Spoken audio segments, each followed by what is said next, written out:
In this movie, we're going to have a look at material options and how they affect lighting. So, adjusting lighting settings for the lights themselves will affect how a light affects a layer. But as well as the light settings, material options for the layers themselves will determine how they accept the lights. If you want to follow along, you can open up the Material Options AEP, which you can find in the Introduction to 3D folder. Now here we have our little comp where we have our characters on top of these cogwheels, and we have some quite intricate lighting set up. And when we were adjusting the lights, we noticed how difficult it is to see the lighting effects in fast draft.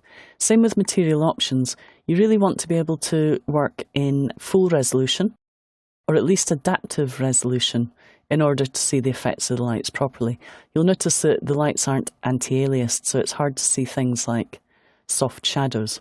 If I put adaptive resolution on, it shouldn't take too long to render that, and we can see that we get a much better quality rendering of our shadows and also of our material options. Now I'm working on a system that has a supported NVIDIA graphics card. If you want to find out whether your system has a supported card, you can check the Adobe website for details. And you'll notice that it's very quick to render using a supported graphics card. Now, I'm on a Mac with an ATI card normally, and with that, I would have difficulty working in adaptive resolution, let alone full quality. So it's worthwhile considering either upgrading to a new card or a new machine with a supported graphics card if you're going to be doing a lot of 3D. And this is adaptive resolution, so you can see it's still not perfect. If we go up to full high quality, which is final quality, again, on this machine, it shouldn't take too long to update, and you should see an improvement of quality, even higher quality. And if you go up to full resolution, that will look its absolute best. But for now, I'm not going to wait for that to update. We're just going to go to adaptive resolution and work in there. So let's have a look at how these layers react to light.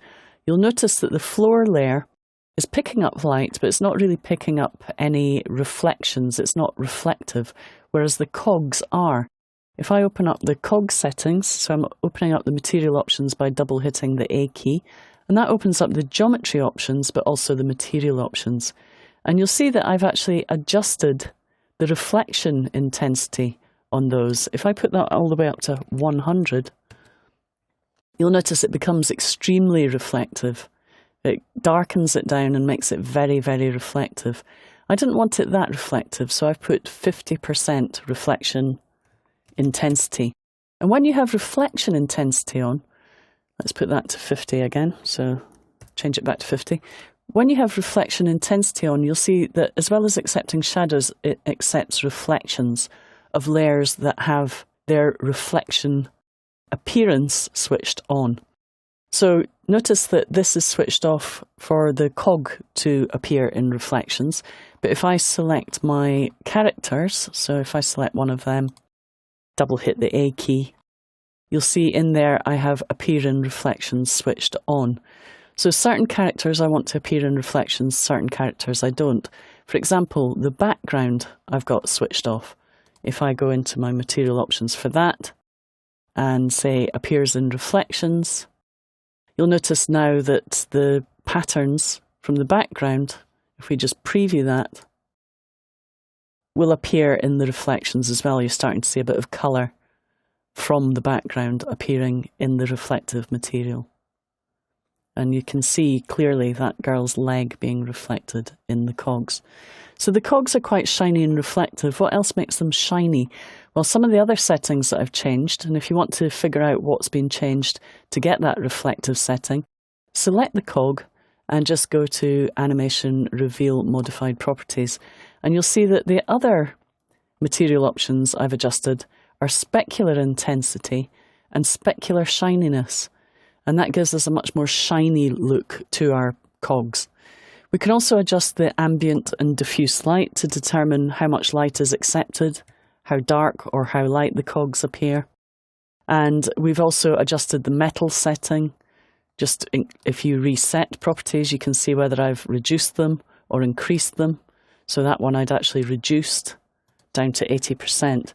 Now I tend to do this by trial and error. I tend to just move through these properties and adjust them to taste and figure out what I want that way. If you're more scientific in your approach, you can also work that way too. And you can also adjust the reflection intensity, as I said. So if I want to make that more or less reflective, I would increase that. And I can also increase or decrease the sharpness of the reflection. So what about if I wanted to make the floor reflective, for example? What would I do? Well, I'd go into my material options. I'd make sure it accepts lights and shadows and appears in reflections. No, I don't want it to, so I'll switch that off. Whoops, I've got the wrong layer. Let's just select the floor layer. Okay, so yes, I would say I don't really want it to appear in reflections. Now, when I click on that initially, it changes so that it only appears in reflections, and you can see the reflections from the floor onto the edge of the cog.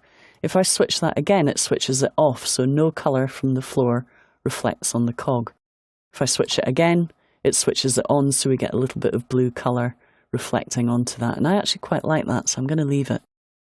Now, the next thing we're going to do is we're going to move down here and we're going to put our reflection intensity up to 100. And this is where you'll really see the power of the reflections. Okay, a little bit too much for me, so let's go to 50%. And we've got a little bit of reflectivity now on the floor, so we've got a nice shiny floor. I'm going to bring the sharpness down to about 30%, and that gives us a much softer look. So we can go down maybe a little bit higher, maybe 40 or 50%, so we're getting a little bit more detail. And already just with that, it starts to make our floor look more shiny. But we can also increase the specular intensity, and that's going to increase these little highlights on the floor, which by having like intense highlights like that, it makes it look more shiny. And I can adjust the shininess setting as well, put that up or down.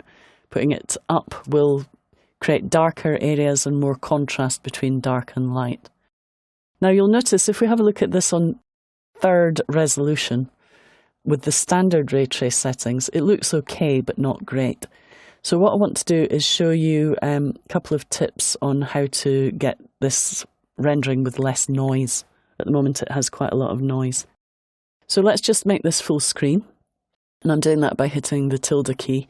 And I've gone to half resolution, which should be enough for us to see. And what we're going to do is go down here and go from adaptive resolution to final quality. And with the standard settings, you're still going to get a little bit of noise in the reflections and any areas where you've got motion blur or depth of field, for example. So what you really want to do if you want to get the highest quality is click on Ray Trace 3D and go into the options, and the default ray tracing quality is 3. I find that if you put that up to a value of about 8 and change the anti-aliasing filter to cubic, that you tend to get better results. Now that will take longer to render. You can see there my mouse is reflecting the fact that After Effects is having to think a little bit about that. But already you can see that we've got much smoother results. And actually on this machine, with the supported graphics card, it doesn't take too long to render, probably about 2 or 3 seconds per frame. A lot better than on my poor old Mac. Now obviously at full resolution it would take a little bit longer, but you can see that considering the quality of the lighting and the reflectivity, it's pretty fast. I mean, that's going to render a couple of seconds within a minute or so. So that's a little bit about how you can use some of the new settings in the material options, like reflection intensity and sharpness. There's also reflection roll-off as well, if you want the reflections to roll off after a certain amount of time instead of be constant. You can adjust that setting there. So have a play with those new settings. If you want more of a description of what these settings do, then and more of a technical description of what they do, you can check out the online help for some more details. So let's just play a little bit of that so we can see how it looks. Okay, so really nice to be able to incorporate some real 3D elements in the scene.